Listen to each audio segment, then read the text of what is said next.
ومن الليل فتهجد به نافلة لك عسى أن يبعثك ربك مقاما محمودا। রাতের কিছু অংশে তাহাজ্জুদ নামাজ প্রতিষ্ঠা করো, এটা তোমার জন্য ফরজ নামাজের অতিরিক্ত একটা নামাজ। আশা করা যায় তোমার মালিক এর বরকত দ্বারা তোমাকে প্রশংসিত মর্যাদায় প্রতিষ্ঠিত করবেন। وقل رب أدخلني مدخل صدق وأخرجني مخرج صدق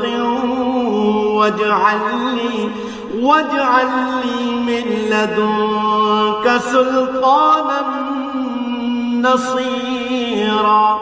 তুমি বলো, হে আমার মালিক, যেখানেই আমাকে নিয়ে যাও না কেন তুমি আমাকে সত্যের সাথে নিয়ে যাও, এবং যেখান থেকেই আমাকে বের করো না কেন সত্যের সাথেই বের করো।